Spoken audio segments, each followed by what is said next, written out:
A pedra fria do monumento ainda brilhava com os resquícios da chuva da véspera. Parada no batente da porta da minha casa ainda vestindo o preto do luto, observava Roman Andreevich Korolyov comandar os filhos como um capataz em plena obra. Nem 6 meses se passaram, mas já estavam com tudo pronto para anular o testamento pelos canais legais. Arrume suas coisas, Ana, ecoou sua voz pela sala onde, apenas ontem, repousava o caixão de Kirill. Hermann e Timofei carregavam a cadeira entalhada da minha avó, aquela mesma em que Kirill passava as noites, folheando o jornal local enquanto checava o celular entre uma notícia e outra. Isso é invasão de domicílio. Vou chamar a polícia agora mesmo, declarei, já discando o número. Artigo 330 do Código Penal, sem contar a troca de fechaduras sem minha autorização. Roman Andreevich virou-se para mim com um sorriso irônico estampado no rosto curtido pelo tempo, aquele sorriso de quem sabe que tem influência nos lugares certos. Chama. Meu sobrinho chefia um departamento no Ministério do Interior. Esta casa é dos Korolyov há 3 gerações. Meu pai construiu, eu terminei. Agora é a vez dos meus filhos. Você? Para nós, você não passa de uma estranha. Vamos brigar na justiça, pode ter certeza. Tenho advogados de primeira. O que precisa da administração regional? Meu nome é Ana Korolyova. Tenho 37 anos e, até ontem, achava que conhecia meu lugar no mundo. Durante 8 anos, fui esposa de Kirill Korolyov, veterinário e dono da clínica Vicentra, na rua Molodiosnaya. Achava que havíamos construído uma família de verdade nesta casa perto do Parque Nani, imóvel registrado em nome dele, que ele reformou do zero depois da herança do avô. Mas, enquanto via Hermann e Timofei jogarem minhas coisas na calçada e os vizinhos espiavam por trás dos muros, entendi como fui ingênua ao acreditar que aquela família me aceitava de fato. Na manhã seguinte ao enterro, voltei da casa da minha irmã Jeana, em Vlasica, e me deparei com fechaduras novas. Dentro, os Korolyov agiam como donos absolutos, como se eu fosse uma inquilina indesejada. Roman Andreevich, no centro daquele caos, orquestrava meu despejo com a mesma naturalidade com que se livraria de um móvel velho. Kirill não aprovaria isso, murmurei, enquanto discava o 102. Kirill não está mais aqui, rosnou ele. Sempre foi fraco. Desde o primeiro dia, avisamos, essa enfermeira só quer saber do seu dinheiro, mas ele fazia vista grossa. Agora o espetáculo acabou. Pelo judiciário, recuperamos tudo como deve ser. Cada palavra doía como um chicote. 8 anos de jantares familiares onde minha presença era tolerada à força. 8 anos de conversas interrompidas com um seco desculpe-me quando eu tentava participar. 8 anos sendo tratada como uma empregada que, por engano, sentara à mesa dos patrões. Alô, polícia? Olhei fixamente nos olhos de Roman Andreevich enquanto falava ao telefone. Bairro Narni, Rua Lesnaya, número 14. Um grupo invadiu minha casa, trocou as fechaduras e está removendo meus pertences. Sim, sou a proprietária, viúva do dono. Enviem uma viatura imediatamente. Hermann aproximou-se do pai, ofegante depois de carregar os móveis. Pai, será que não estamos exagerando? O policial vai vir, vai lavrar ocorrência. E daí? Todos os nossos passos estão cobertos, retrucou Roman Andreevich, elevando a voz. Abriremos o inventário, contestaremos o testamento. Ainda não se passaram 6 meses, faremos tudo dentro da lei. Fora daqui. Eles destruíam minha vida diante dos meus olhos, mas, como sempre, me subestimavam. Não sabiam do principal, Kirill nunca o subestimou. E ele se preparou. Desde o início, meu relacionamento com a família Korolyov foi um campo minado. Há 8 anos, quando Kirill me levou para conhecê-los, fui recebida com uma cortesia que mais parecia uma sentença. Eu, enfermeira-chefe do setor cirúrgico do hospital regional, que havia galgado meu lugar depois do curso técnico em Barnaul, claramente não estava à altura do filho deles, um veterinário de sucesso, herdeiro de uma família que, nos anos 90, havia comprado metade da cidade. Uma moça prática, comentou Natalia Nikolaevna naquela primeira noite, e a maneira como disse a prática soava como a caçadora de fortunas. Enquanto ajudava a limpar a mesa, ouvi-os discutir a expansão da clínica veterinária. Na sua profissão, imagino que saber se adaptar seja essencial, soltou ela, como quem joga uma faca envenenada disfarçada de elogio. Os comentários ácidos continuaram durante todo o namoro e se intensificaram após o casamento. Nunca perdiam a chance de mencionar as filhas de amigos, aquelas que estudavam na MGU ou, no mínimo, em universidades federais. Quando anunciamos o noivado, Roman Andreevich foi direto ao ponto em sua conversa entre homens: entenda bem, Anne. Não é qualquer apartamentinho em um prédio soviético. São casas, terras, negócios, tudo isso deve ficar na família. Sangue chama sangue. Você compreende. Assinem um acordo pré-nupcial e pronto. Kirill explodiu, algo raro. Que acordo, pai? Estamos formando uma família, não uma sociedade comercial. Família é família, negócio é negócio. Ana é inteligente, ela entende, insistiu Roman Andreevich. Fiquei calada, sem vontade de causar um escândalo, mas por dentro fervia. Falava como se eu já tivesse um plano para roubar o patrimônio do filho deles. Nunca lhes passou pela cabeça que seus bens não me interessavam. Eu amava Kirill pela maneira como cuidava dos animais, como passava noites em claro salvando um cão doente ou chorava quando perdia um paciente. Mas ele via tudo. Notava o silêncio incômodo quando eu tentava participar das conversas. Os convites para eventos familiares sempre vinham com uma anciana não estiver de plantão, claro. Via como Natalia Nikolaevna me colocava no fim da mesa, longe dos convidados de respeito. E, acima de tudo, ouvia o que diziam quando achavam que ele não estava por perto. Filho, arrumei uma moça perfeita para você, disse Natalia Nikolaevna certo domingo. Larissa Petrovskik, lembra? A que defendeu o doutorado em Moscou. Está de férias aqui. Sua Anne até que é trabalhadora, mas não é do nosso nível. O que vão dizer as pessoas? Eu preparava algo na cozinha, mas as paredes de papelão não escondiam nada. Kirill cortou seco: mãe, chega. Ana é minha esposa. Se alguém não gosta, problema deles, não meu. Felicidade é bom, filho, mas pense nas crianças. Precisarão de uma boa escola, e lá o comitê de pais exige contatos. Sua Aninha vai negociar com quem? Com outras enfermeiras. A porta bateu. Kirill entrou na cozinha, abraçou-me por trás, enterrando o rosto em meu ombro. Pediu desculpas por muito tempo, jurou que me amava. Mas vi algo se quebrar nele aquele dia. Ele compreendeu de vez: para os Korolyov, sempre serei uma intrusa. O ponto de virada aconteceu 3 meses antes da morte de Kirill. Estávamos no casamento de seu primo Vadim, mais uma bebedeira do clã Korolyov em um restaurante de Barnaul, onde eu sorria forçadamente do meu canto. Durante um intervalo, fui retocar a maquiagem. Ao voltar pela porta lateral, flagrei a família na área de fumantes, discutindo animadamente. Escuta aqui, alto e claro, dizia o tio Gena, irmão de Roman Andreevich. E se algo acontecer com o Kiryusha? Deus nos livre, é claro. Como vamos dividir a casa? Essa enfermeira pode começar a exigir direitos. Que direitos? Cuspiu Roman Andreevich, exalando fumaça. No máximo a parte obrigatória, se for pela justiça. Mas temos o testamento. Contestaremos, se for preciso. A voz de Roman Andreevich cortou o ar, grossa como o fumo que exalava entre os dentes. Diremos que escreveu sob pressão, já doente. Encontraremos testemunhas. O Timofei pegou a deixa, virando-se para o pai com um sorriso de lobo. Papai, a clínica está no nome do Kiryusha. Reescrevemos os documentos. Não é a primeira vez. Tem um advogado de confiança na administração regional. Faz tudo direitinho. Essa aí não leva nem um copeque do negócio. Germã cresceu, com um riso seco: o importante é que ela suma rápido quando chegar a hora. Conheço o tipo. Agarra como carrapato, não solta.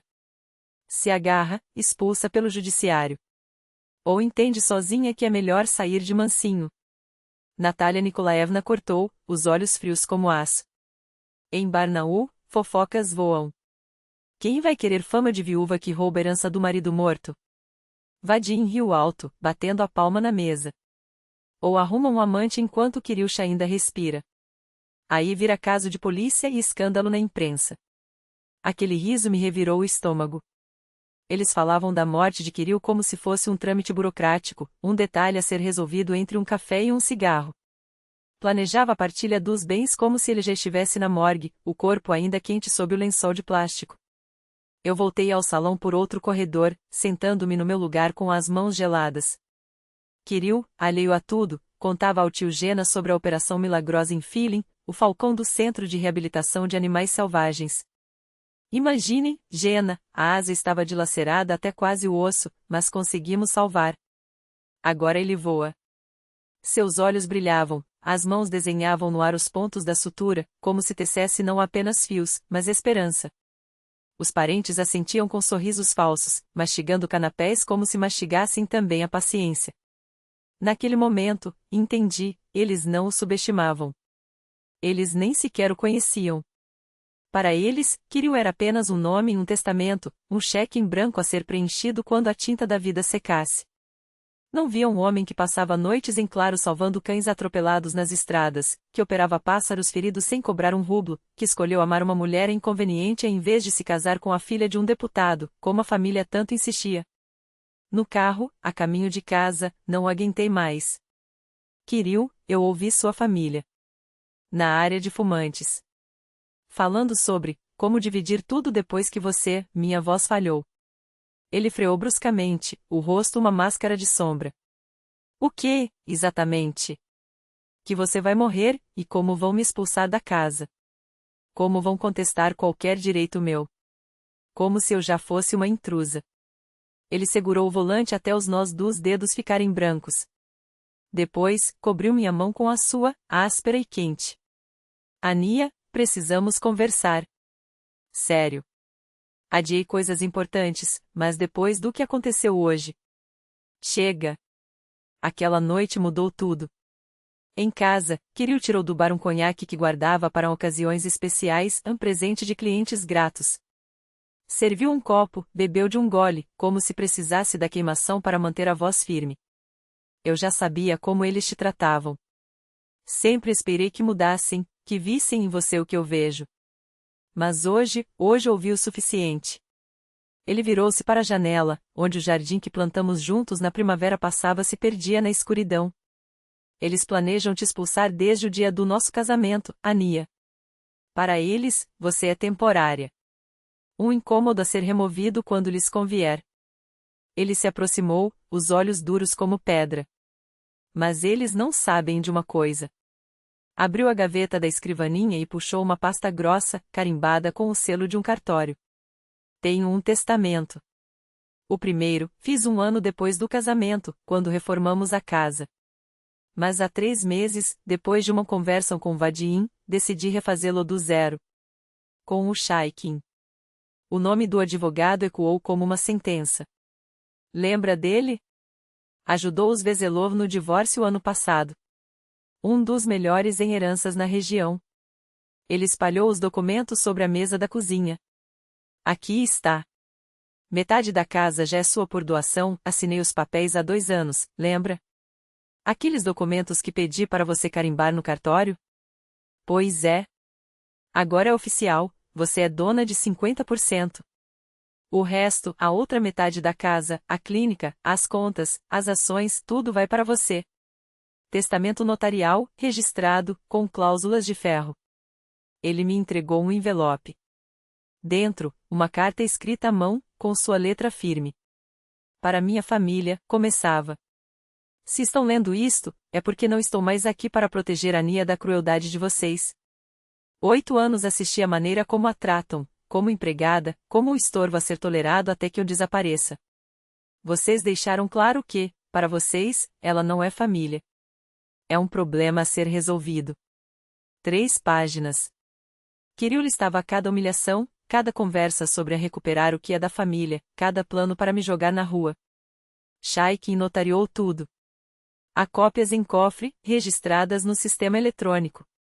Se algo acontecer comigo, ele entra em contato com você imediatamente. Sua voz não tremia.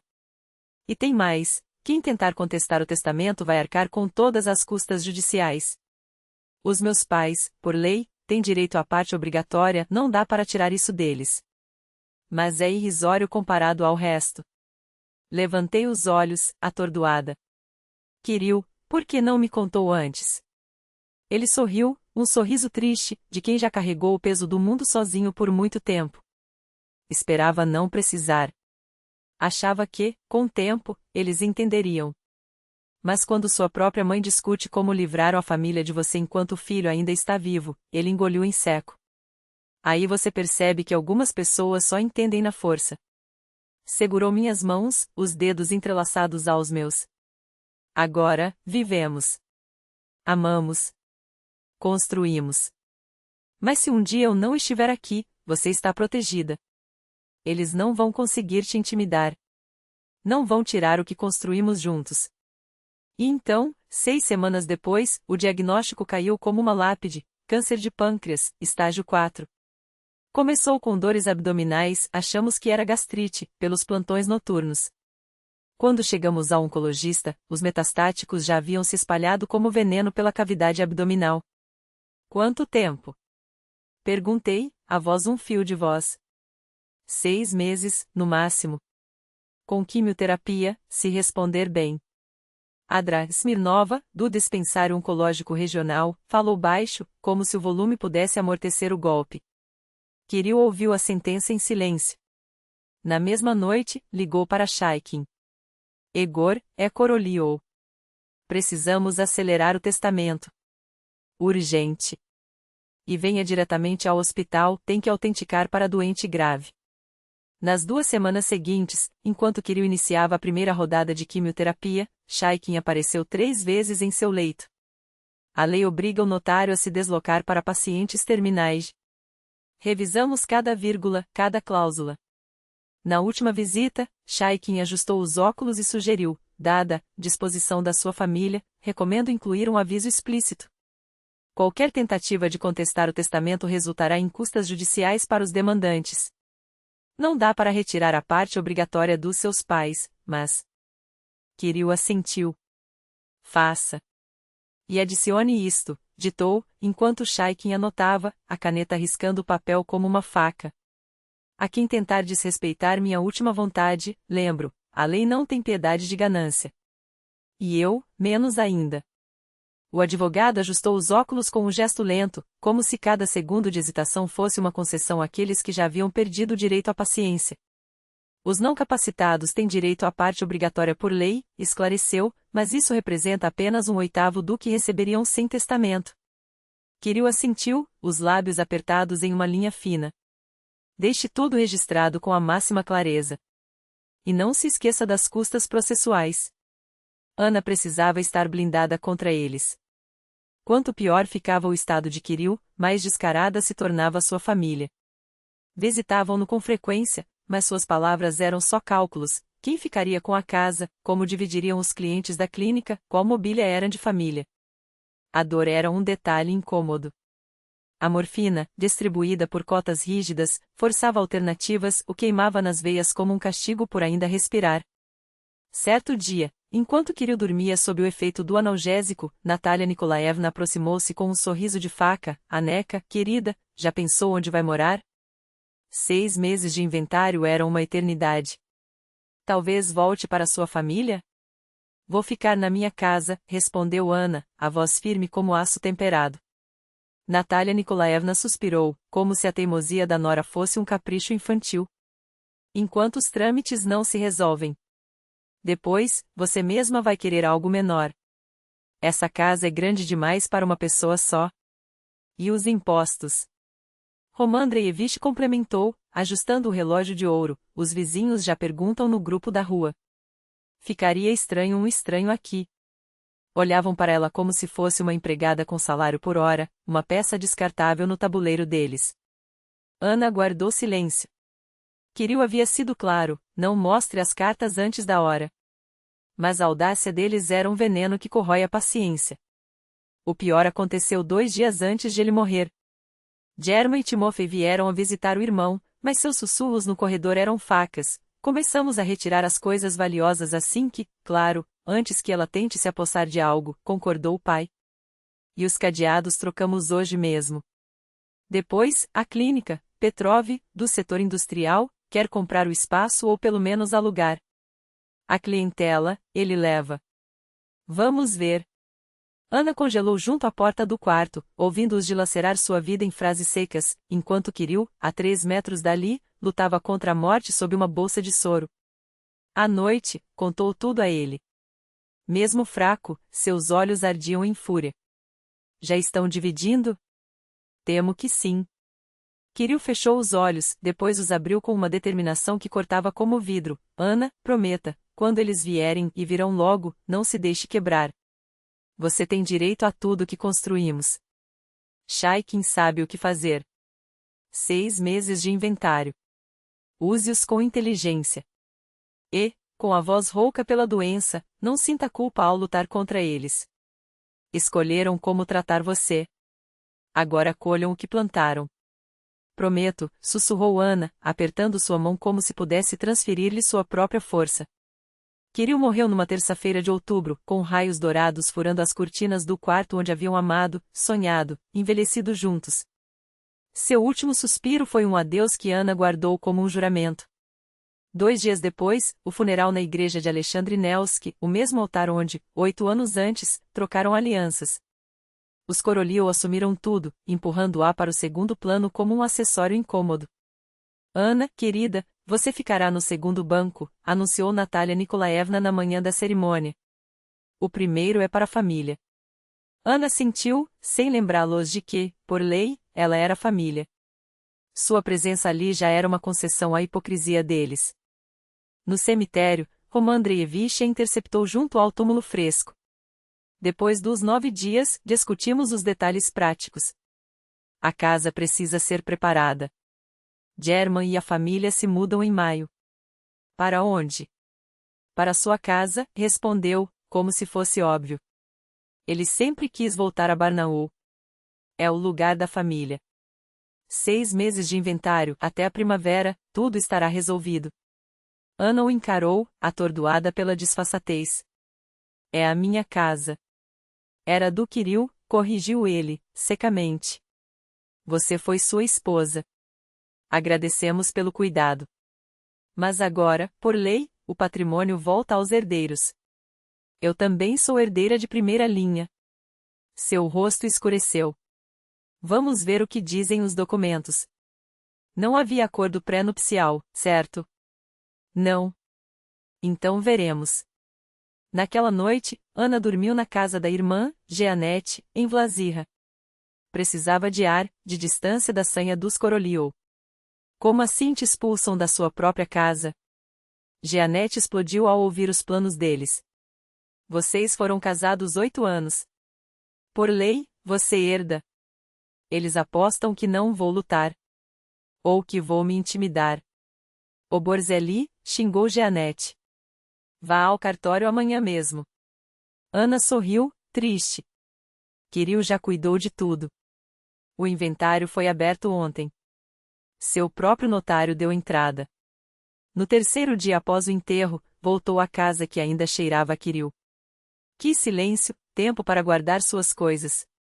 Mas ao dobrar a rua, viu a gazelle de Roman Andreevich e a van de German no quintal.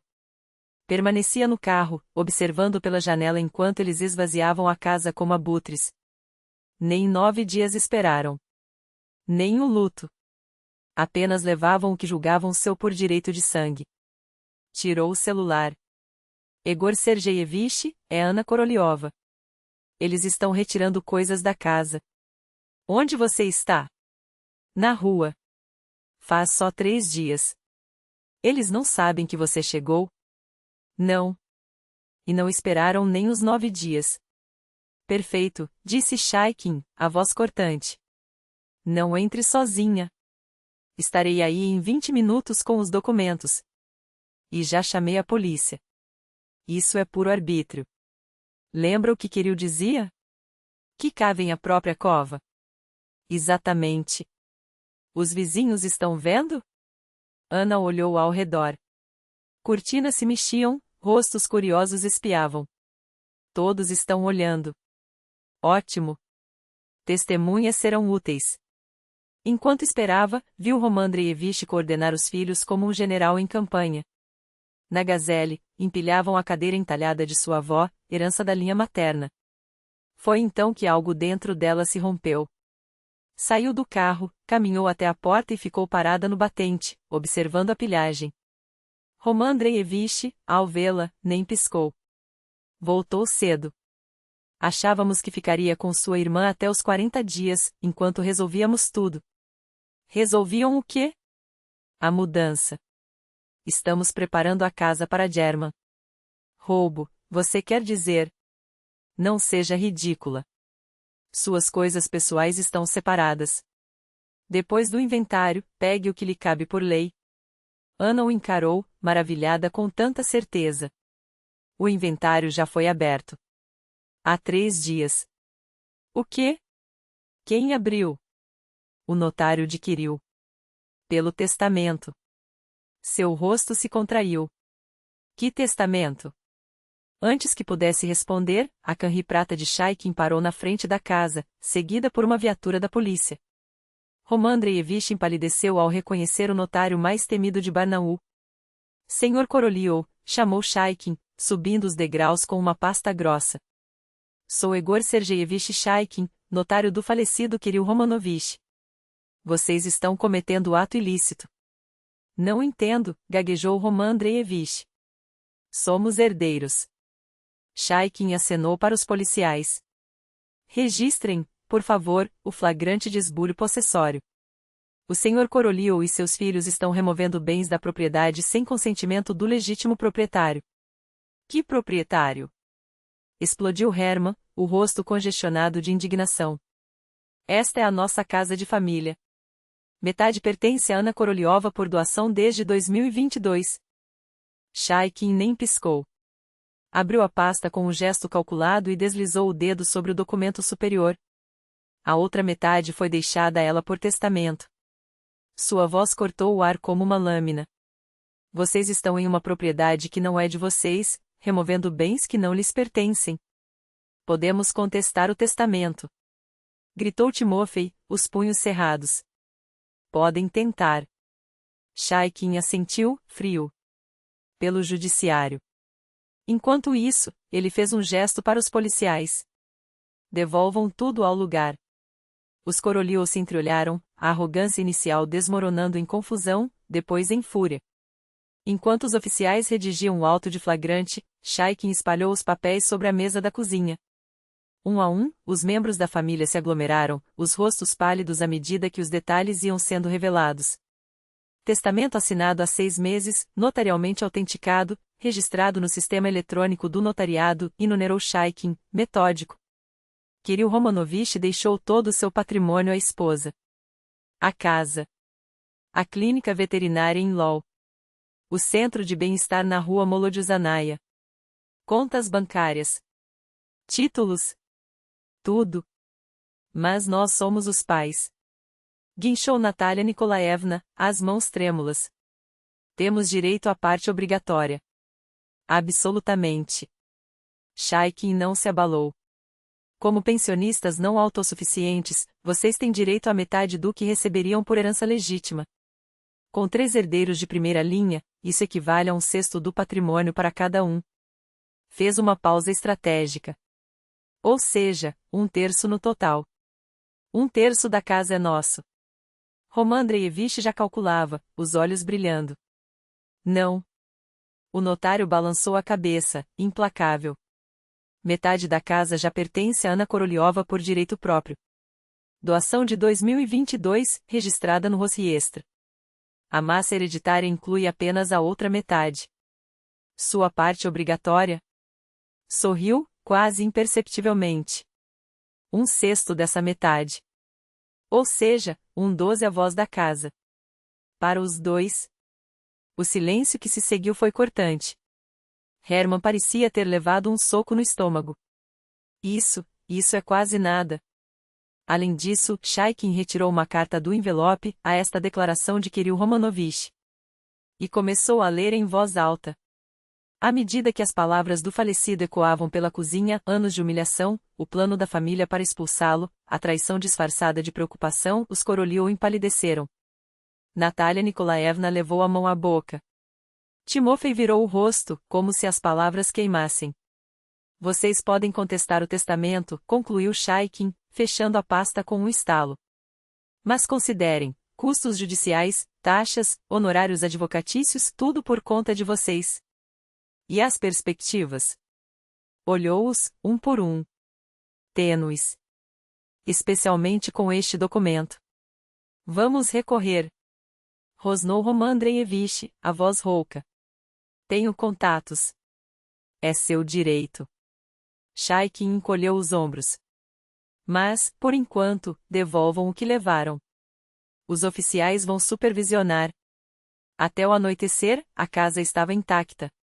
Sob o olhar atento da polícia, os Korolev devolveram cada objeto subtraído. O oficial de plantão lavrou o auto por exercício arbitrário das próprias razões, artigo 330 do Código Penal. Os vizinhos, ávidos por detalhes, deram depoimentos sem pestanejar. Em questão de horas, a notícia se espalhou como fogo em palha seca. Grupos de pais da escola da sobrinha. Fóruns do distrito de Nagorny no VK. Chats do condomínio no WhatsApp. Todos discutiam o mesmo escândalo, como os Korolev tentaram despojar a viúva no terceiro dia após o enterro. A clínica veterinária, que Roman Andreevich já prometera a Petrov, ficou fora de questão. A transferência da sociedade limitada exigia a assinatura da herdeira. Hermann teve que explicar à esposa por que a mudança para Barnaul, tão anunciada, estava indeterminadamente suspensa. Timofei, que sonhava em assumir o comando da clínica, viu suas ambições esmagadas em segundos. Natalia Nikolaevna, orgulhosa de seu status na sociedade, não ousou mais aparecer nem na igreja, nem em seu comitê de caridade. Mas o golpe mais cruel foi para Roman Andreevich. O homem que passará a vida pregando valores familiares e a sacralidade do sangue agora encarava a verdade nua e crua: seu próprio filho havia protegido a esposa contra a ganância da família. E o fizera de maneira tão irrefutável, que nem mesmo suas conexões poderiam desmontar. Naquela noite, fiquei sozinha na cozinha, a carta adquiriu entre os dedos. Do lado de fora, os vizinhos ainda murmuravam sobre o dia, mas eu só conseguia pensar em uma coisa: o maior legado do meu marido não eram as paredes, nem os extratos bancários. Era a prova de seu amor, ferro e concreto, carimbada, registrada, a prova de trapaças. A justiça não triunfara porque eu a buscará, mas porque Kirill conhecia sua família melhor do que eles mesmos. E construíra uma fortaleza jurídica tão sólida, que todas as suas manobras esbarraram na letra fria da lei. No 9º dia, compareceram aos funerais. Sentaram-se em silêncio, comeram a cutia sem erguer os olhos. Até que Roman Andreevich se aproximou, a voz um murmúrio forçado. Ana, vamos a um acordo. Sem processos. Nós retiramos a contestação. Você nos paga uma compensação pela parte obrigatória. Olhei para ele, serena. Procure meu notário. A resposta foi um veredicto. Tudo dentro da lei, Roman Andreevich. Como você sempre gostou.